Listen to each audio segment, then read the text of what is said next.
The secret of belief is that it is a function of the limited ego mind. It is the mind that believes, that holds something as true without actually having the full embodiment and integration of whatever it is, that thing, as true. And so it's a diluted version of knowing and of truth, which can only come from a place that transcends the ego mind. And the way to do that is through detachment, which means that you simply feel into your consciousness, and at a certain moment, which is always now, you realize that everything is within your consciousness. And that your consciousness, because language distorts and reduces truth, your consciousness is actually our consciousness. It's my consciousness, it's the I am. And that is beyond the confines and the limits of the skin and of all of the identifications and of all of the beliefs.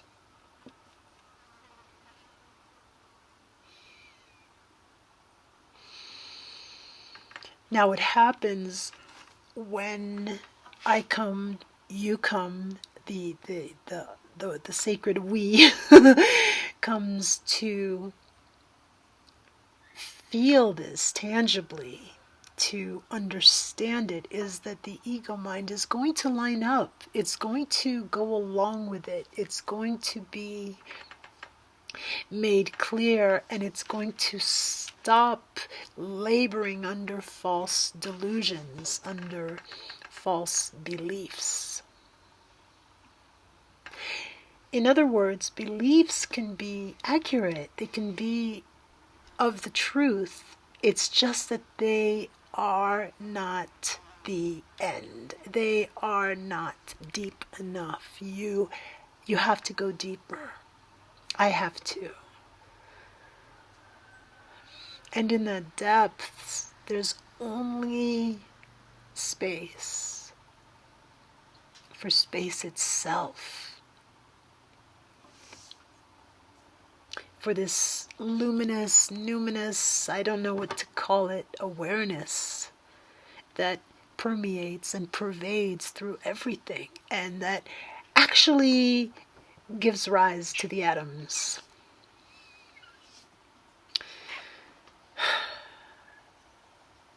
The atoms themselves are like the little bubbles and sparks of that. This is deeply liberating, because now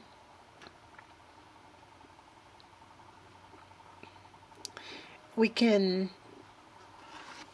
feel the distance and breathe through that space. We can actually begin, or continue rather, landing here. Waking up, whatever you want to call it.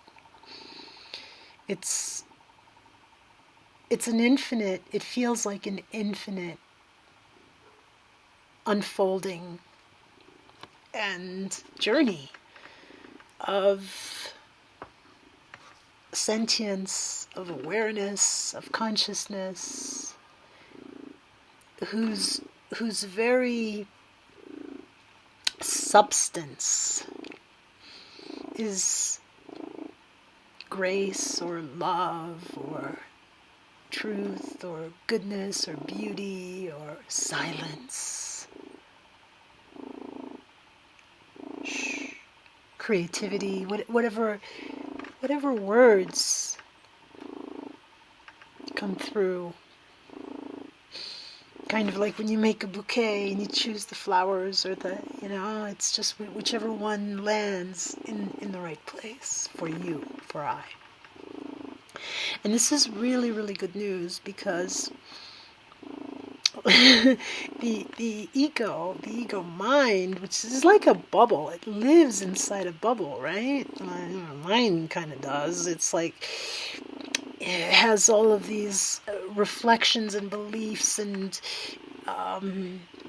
memories and conditionings and habits and self-imposed limitations, and then the identification. Well, this is it. This is me. This is I. And I, not the I am, but this is. And that's like, I don't know about you, but for me, it's like totally connected with my skin, the physical body, my age, my parents, my family, that kind of, material history, which is, there's nothing wrong with it. It's like a bead in a necklace, in an endless string of beads, of pearls, of the experiences of humanity that are showing up here, and then figuring out not just mentally, but in the depths of our being, that there's more to this. And the key is really integrating the interface between the infinite expanse and medium and field that is the I am, and then the finite little bubble within it, which is the ego, and then the ego on a planet, and then a planet in the soul. I mean, it's a friggin' big universe. The solar system, the sun, is like tiny compared to other stars, which are probably tiny compared to others, and who knows how far it goes, right? There's a lot of room.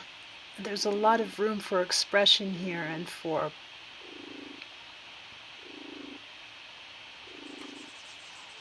realization that our presence here, the presence of the I am, isn't trivial, and it's not it's not something that's just happenstance. It's actually a choice. So in other words, we have a choice. Each moment is a choice of, what do you choose? And the craziest thing is that from the ego's perspective, choice is very often springs from fear. So it's not really a choice. It's more like a reflex of reacting to some stimulus, whether it's imagined, so to speak, or it also shows up in the outer world, what we call the outer world. It's a reaction to some form of contraction and belief that something has to be done. So there's a determination there that isn't free, and that isn't joyful, and that isn't necessarily loving. It can be, but it has a kind of like intrinsic limitation when it comes from the ego. Now, when the ego's bubble is allowed to, I don't know if burst is the right term. It's more that it's almost like a form of dissolution, wherein the drop is still in the ocean, right? And the ocean is beyond all the drops. So there's this transcendence and this inclusion, which is difficult to put into words, which is why we have poetry, and why we also have silence, and why we have feeling. So I kind of lost track of where I was going with this. Oh yes, it's about choice, about choosing in the moment, and choosing from this place of knowing, not thinking, feeling, not fearing, and surrendering. In other words, a kind of choicelessness. It's the fine line between surrender and choice, which is the demarcation of where the where the ego stops, so to speak, and where true awareness and consciousness resides. And of course, true awareness and consciousness also resides within the ego. And when that boundary condition is felt and known as a boundary condition, then it, in a way, it's popped, or it is transcended, and so it is no longer a self-imposed limitation.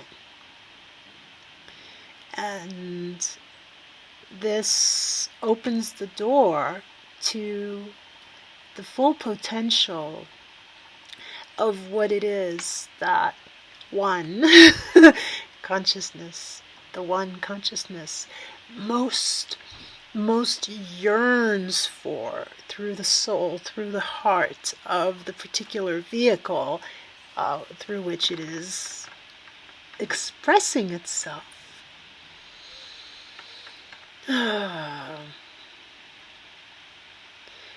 This sense of yearning is an expression of love and of beauty and of truth. And it's a unique expression of that universal quality of being. And it is right here, right now.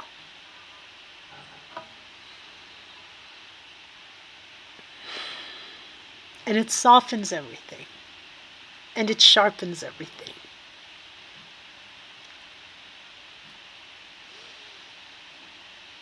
It gives everything the space which is required in order for the greater harmony, or the deeper harmony, to be revealed through you, through me.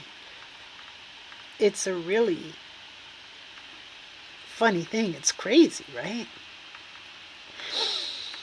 And and it means that the fear that the ego felt is seen as being a time-bound, limited state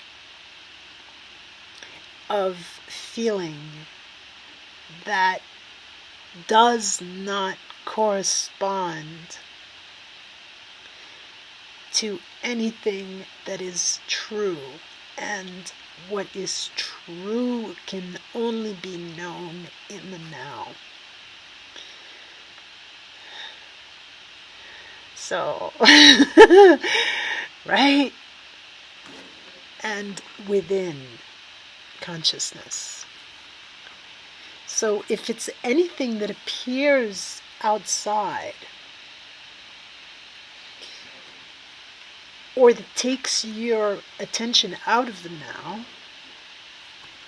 that is causing the fear, that is the invitation and the indication to come back to the now. Because if there is something required for your greater harmony, you will do it. Whether it's jumping out of the way of a speeding bullet, right? Or it's that intuition is going to guide and feed the little self the correct information in order for the little self to follow the path of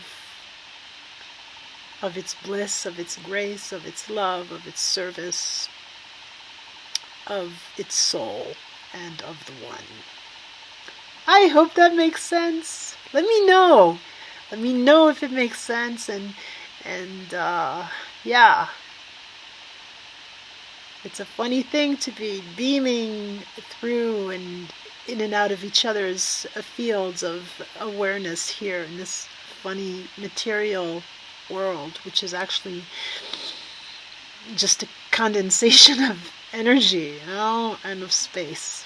Really pretty amazing stuff. Anyway, see you soon.